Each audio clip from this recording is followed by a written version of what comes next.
12ই ফেব্রুয়ারি নির্বাচনকে নিয়ে সারা বিশ্ব বাংলাদেশের দিকে তাকিয়ে রয়েছে।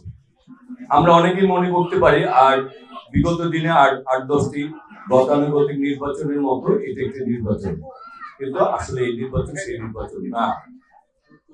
এই নির্বাচনের জন্য হাজার হাজার ছাত্র জনতাকে জীবন দিতে হয়েছে, আমাদের সহযোদ্ধাদেরকে হাজার হাজার সহযোদ্ধা জীবন দিতে হয়েছে, শহীদ শরীফ ওসমান হাদিকে হত্যা করা হয়েছে এবং এই নির্বাচন বানচাল করার জন্য আন্তর্জাতিক অভ্যন্তরীণ অনেক চক্রান্ত ষড়যন্ত্র আছে।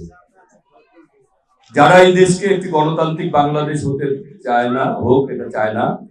যারা চায় না এই দেশের মালিক জনগণ হোক, যারা চায় না আপনার আমার সন্তান আগামী দিনে নিরাপদ থাকুক, তারা চায় এই নির্বাচন ঘিরে যদি নির্বাচনকে ব্যাপক ভোটার উপস্থিতি না হয়, তাহলে আবার বাংলাদেশকে নিয়ে আবার বাংলাদেশকে অস্থিতিশীল করবে, বাংলাদেশি গণতন্ত্রকে অস্থিতিশীল করবে।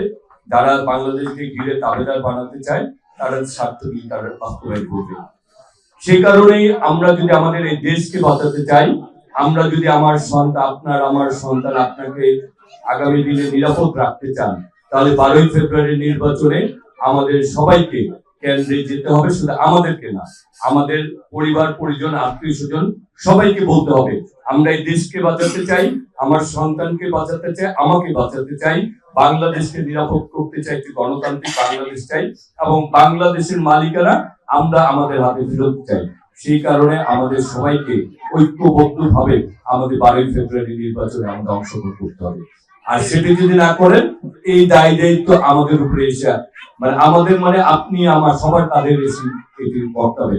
কারণ তখন আপনি বলতে পারবেন না যে আমরা ব্যাপকভাবে আমরা ভোট কেন্দ্রে গেলেন না, আর আপনি মনে করবেন যে দেশ একটি গণতান্ত্রিক বাংলাদেশ হয়ে যাবে, দেশের মালিকানা আপনি ফেরত পাবেন, ভোটাধিকার বাস্তবায়ন করবেন, আপনি আমি নিরাপদ থাকবে, কিছু সম্ভব হবে না। তখন চক্রান্ত ষড়যন্ত্রকারীরা বিদেশি এবং দেশীয় তারা আবার মাথা চাড়া দিয়ে উঠবে। তার তখন কি হবে? ব্যবসা বাণিজ্য নষ্ট হবে, আপনার প্রশাসন নিরাপত্তা বিঘ্নিত হবে, আপনার সন্তানের লেখাপড়ার পরিবেশ বিঘ্নিত হবে। সেই কারণেই আমাদের সবাইকে 12ই ফেব্রুয়ারি নির্বাচনে আমাদের ভোট, আমাদের সকলের ভোটটা নিশ্চিত করতে হবে। সেই কাজটি ইনশাআল্লাহ আপনারা সবাই করবেন তো? এই কাজটি করার মাধ্যমে আমরা আগামী দিনের নিরাপদ একটি গণতান্ত্রিক বাংলাদেশ পাবো। এটি দেশের জন্য আমার নেতা শহীদ রাষ্ট্রপতি জিয়াউর রহমান জীবন দিয়েছেন, আমাদের নেত্রী দেশনেত্রী বেগম খালেদা জিয়া বিনা চিকিৎসায় তিনি স্বামী হারিয়েছেন, সন্তান হারিয়েছেন, গৃহ হারিয়েছেন, জেলে গিয়েছেন, অনেক আত্মত্যাগ করেছেন। বর্তমানে আমাদের বিএনপি চেয়ারম্যান জনাব তারেক রহমান, তাদের যোগ্য পিতা, যোগ্য মাতা, যোগ্য উত্তরসূরি, তিনি বলছেন আগামী দিনে তিনি এই বাংলাদেশকে গড়তে চান। তিনি স্বপ্ন দেখাতে চান না, পরিকল্পনা নিয়ে এসেছেন। সেই পরিকল্পনা ছাত্র, শ্রমিক, জনতা, কৃষক, গৃহিণী সবার কথাই তিনি বলছেন। কোন ভাবে কি পরিকল্পনা করবেন, ক্রীড়াক্ষেত্রে কি করবেন, শিক্ষা ক্ষেত্রে কি করবেন, আমাদের গৃহিণী আমার মা খালাদের জন্য কি করবেন, কৃষকের জন্য কি করবেন, দ্রব্যমূল্য নিয়ন্ত্রণের জন্য কি করবেন, এলাকার উন্নয়নের জন্য কি করবেন, আমাদের শিক্ষা, আমাদের ভবিষ্যৎ প্রজন্মকে কিভাবে গড়ে তুলবেন, সব কথা বলেছেন। এগুলি যদি বলতে চাই আমাকে আধা ঘন্টা 1 ঘন্টা বক্তব্য দিতে হবে। যেহেতু নামাজের সময় হয়ে গেছে, সেই কারণে আমরা এই কথাগুলি আপনাদের ব্যাখ্যা যাচ্ছি না। এখন আসি আমরা ঢাকা 9-কে নিয়ে। নাগরিক সুবিধা বঞ্চিত একটা এলাকার নাম হচ্ছে ঢাকা 9। আমরা সিটি কর্পোরেশন ট্যাক্স দিই, কিন্তু আমরা আমাদের সুবিধাগুলি পাই না। এখানে জলবদ্ধতার সমস্যা রয়েছে, বড় সমস্যা হচ্ছে আমাদের মা খালাদের, আমাদের সেটা হচ্ছে রাতের বেলায় আমাদের গ্যাস আসে 2-3 ঘন্টার জন্য, এছাড়া আমাদের গ্যাস নাই। এই ব্যাপারটা নিয়ে যেহেতু এই সমস্যা আপনার আমার সকলের, এই সমস্যার সমাধানের ব্যাপারে আমরা আমাদের দল ক্ষমতায় আসলে, আপনাদের ভোটের মাধ্যমে আমরা বিজয়ী হলে, তখন আমরা যে বলতে পারবো যে আমাদের এলাকার লোকজন সবচেয়ে বেশি ভোটে অংশগ্রহণ করেছে এবং আমাদেরকে সবচেয়ে বেশি ভোট দিয়েছে।